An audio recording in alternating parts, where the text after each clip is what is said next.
Hello, fellow fantasy gamers, and welcome back to my channel. Matchday 10 has been played in the Italian Serie A, and it is now time to review it. But before I start, please subscribe to my channel and help me reach 500 subscribers by Christmas. Don't forget to share the videos with your friends and hit the like button.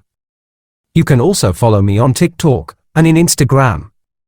In this video I will tell you the important stuff regarding the fantasy game that happened this weekend. We will check the rankings in our league, and I will show you how my team performed. So, if you are ready, let's start with the players who made the biggest impact this game week. Starting with the latest one, Scamacca, who scored 2 goals and made 1 assist in the 3-0 win of his team last night. Leonardo Pavoletti and Mattias Sulai were the main stars in the early game on Sunday, while Alessandro Buongiorno and Andrea Cambiaso were the defenders who brought very important wins for the Turin sides. And these are the results this weekend. As you can see, only 24 goals scored by 20 teams in 10 games. This is typical for the Italian football. But still we have witnessed some very intriguing games. In the late game at Friday, Gudmundsson brought important 3 points for Genoa, in a must-win game, against Salernitana. And then in Saturday Sassuolo and Bologna finished 1-1. What I have to point out is the goal of Joshua Zirkzee early in the game. By the end of the day we saw both Turin sides winning their respective games by 1-0.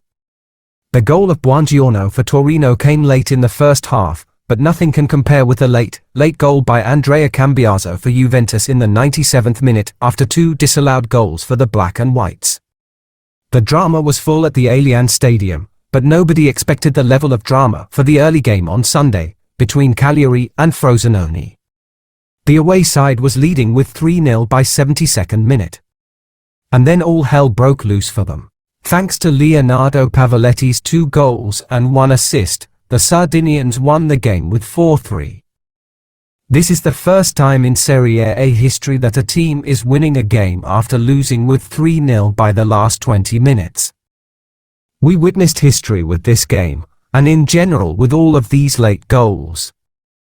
Then Monza stopped Udinese in their search for the 5th victory this season, with a 1-1 draw, and another goal of Colpani.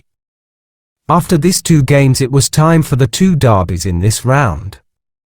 First Inter took Roma at home, and defeated them with 1-0, thanks to the goal of Marcus Thuram.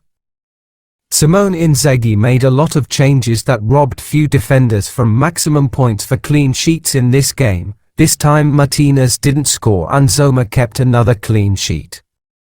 The more interesting game was at Stadio Diego Maradona, where Napoli came back from 2 goals deficit.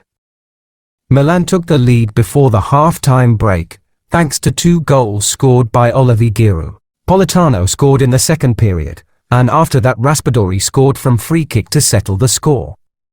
I have to point out that Rafael Leo was not happy with his substitution in this match. There was still time for more drama because the round was not finished yet. In Monday we saw Atalanta destroying Empoli with 3-0, something that Fiorentina should have done last week, but failed. In this game the hero was Scamacca, who is on fire, and everybody should consider buying him in their squads. And in the last game of the Matchday 10 we saw Immobile bringing the 3 points for Lazio in the 94th minute against Fiorentina from a penalty. Let's take a look now at the dream team for the game week.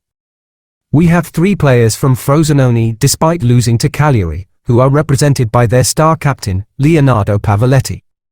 With the most points for round 10 is Mattias Sulai with 19. This season will turn the youngster into a star, maybe like Paulo Dybala in Palermo, back in the day.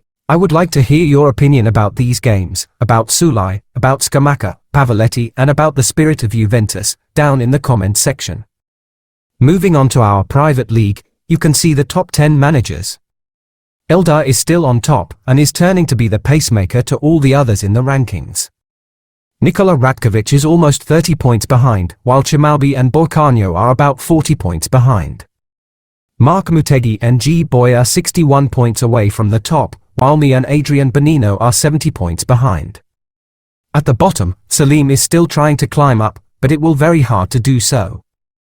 From the bottom 10 managers this week, we have 3 who scored most points, and these are Ishola, Frederick and Abdel Rahim, which we will check in a moment. Flora is still at the 20th spot, keeping the distance away from those below her in the rankings and reaching for the managers above.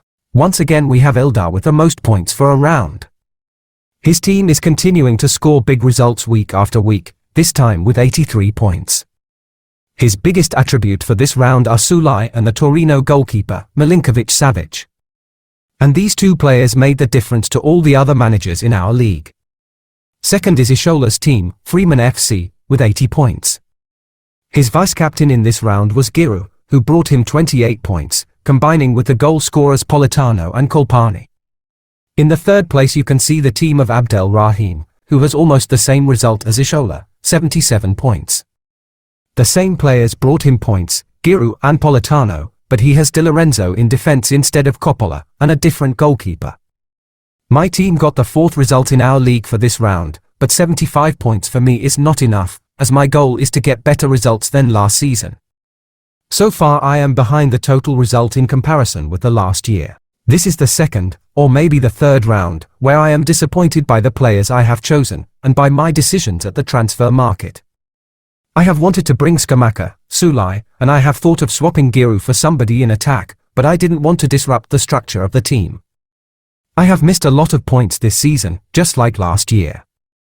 I am very much disappointed from Bonaventura, Gonzalez, even Samardzic. Ostergaard and Lukaku didn't brought enough points in the last two games. I don't know who is at fault, the managers or the players.